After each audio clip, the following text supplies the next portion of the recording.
Yo, what's up guys, this is Xbikes HD here. I'm bringing you a tutorial how to do a background like mine. As you can see, it's a realistic image with a nice writing with some shadows. Right, I'm going to show you some more work quickly, and what kind of outcomes you could reach with this way you do it. So there you go, that's one, that's two, that's three, that's four, and five, and last one. Right, so these are the kind of things you could do with them. As you can see, all of them have realistic shadows. The tree shadows coming this way, the writing shadows going the same way, so it looks all good. And yeah, let's get started. You want to open up Cinema 4D. You want to go to MoGraph to get in Moog text. Okay, so in the middle, right, get type in your text whatever you like. I'll put top for tutorial short, so depth 50. That's what I do all the time. You want to add some caps. You want to add Philly caps. Didn't change my my writing, so my font, I'll go for Counter-Strike, my favorite. So right, that looks good, I like it. Now what you want to do now is create two colors. You want to go for a main color of the text and then the outline of the text, which I went for a lime green and a white for the outline. So for the colors, you want to go for obviously a main color, whatever we like. Then you want to add reflection. You want to go to texture and Fresnel, and then that should create a really nice look to it, a nice shine to it. Then yeah, you just want to add you want to add a white first, your outline color first, and then your main color. Oh, sorry, my mouse is not doing well today, is it? Right, you want to add that. Done. So then you want to click on the main color, and you want to type in C1, capital C, and a 1, no spaces, nothing. That should give it a nice outline. So I like that, looks good, I'm happy with it. Right, next thing you want to do quickly is not cube, Control Z. You want to hold it down and you want to add a plane.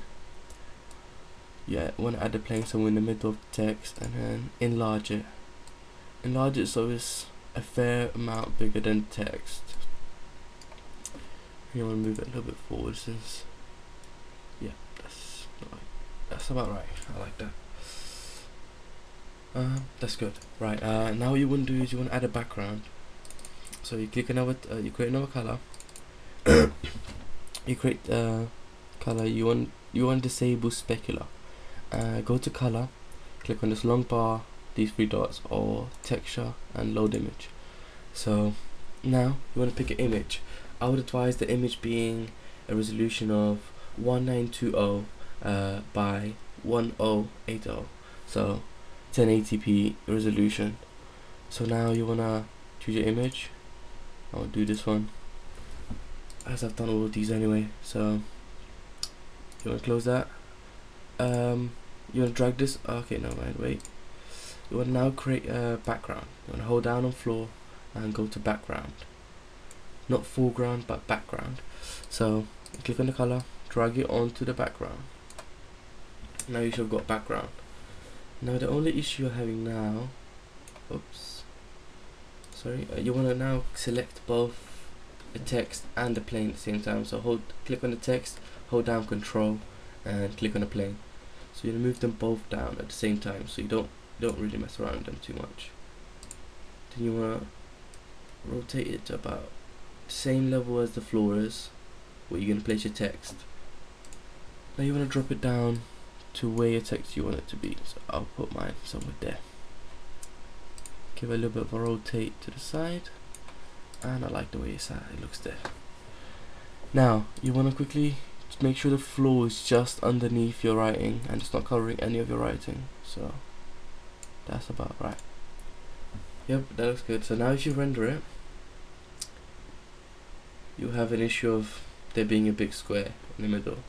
So we need to do something with the settings now quickly, just before I forget. So I'm gonna do 280 by 720 as normal, and you want to add an effect. You want to add effect ambient occlusion, or occlusion, yeah, I think so. So you add that. Sorry about that. What happened? Didn't add it. So go again, ambient occlusion, and there you go. Now in this, you want to change only two settings. You want to change the maximum ray length to 145, and you want to change the contrast to 40. That should do. So that's about right. Now put your text where you like, because it might have, the resolution might have changed the position of it. So again, control, click both. That's about where I want it, so that's good. Now to add the same color to the background of the square, so you wanna click on the background color. You wanna hold control, click on it again, and drag it down to plane, so the plane gets the same color. Now what you want to do is you want to click on plane. You want to go to tags. You want to go to cinema 4D tags and compositing. So you add that. Now there's gonna be settings of the compositing. So you wanna click this. You want to check this compositing background. So check this, and now if you render it, you shouldn't get a black square no more. You should get perfect looking thing. So that's about right. And the ambient occlusion will add this little bit of a shadow underneath, but to me personally it is not enough, so I like to add my own, and I'll show you how to do that in a second. But if you're happy with this amount of shadow, you might stick as this and render it. So what I would like to do now is, I'm not gonna render all of it, so I want to add a light. So I got my light. What you want to do now is go to light settings. You want to go to shadow, and that where it says shadow, make sure that's under shadow maps soft. And now if you want to get this, just so it's easier to move, you want to get to about the same. Now if you add a light, oh god, right, add a light. So I'm gonna add a to about there. You want to make sure, you're gonna have to mess around with this if you want to add in the light, because the shadow could be too big, could be the wrong direction, could be too small. So the light added the shadows, as you can see over there, as a realistic shadow. It's really good, especially if there's like the sun over there. You might want to add a light from the other side. So there you go, that's the shadow done. Maybe too big, maybe too small for some people. It depends on what kind of background you're using and what kind of thing you like. So I'll drag mine up to minimize the shadow, and I should be alright right now. Have a look. It's not too big. Right.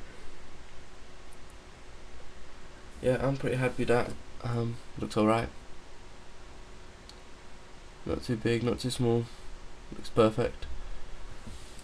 If it's not light enough, what you want to do is you want to add another light. And if you don't use the shadow option, it will not create a second shadow, so don't worry about it. It will just light up the image. So what I'll do, I'll just put it a bit back, a bit top, side, and there you go. I got some extra light to light stuff up, so it looks better. Right, this light has affected my other light. So you want to be careful where you place this light. But yeah, try mess around with one light rather than two, otherwise there'll be a lot of work. I prefer sticking to one, so let's keep it this way anyway. I'm not going to be going into detail to the fact that the sun is over there and so on. So I'll just create a quick one over here. Put it higher up so there's a smaller shadow, and that's it. Right, so now that's pretty much done. You're gonna want to render this now and see how it comes out. So settings, you want to output as 1280 or 720 and by 720. That's what I render it as, but you can go to high and go to 1080p. So if you do want to do that, it's 1920 by 1080. That's the settings you do for the highest resolution of the image. So, but I stick to my 280 since this is what I normally do. So there you go. I'm gonna stick to my normal one. You save it where you like. So I'm gonna save it to my desktop and call it background. Top background.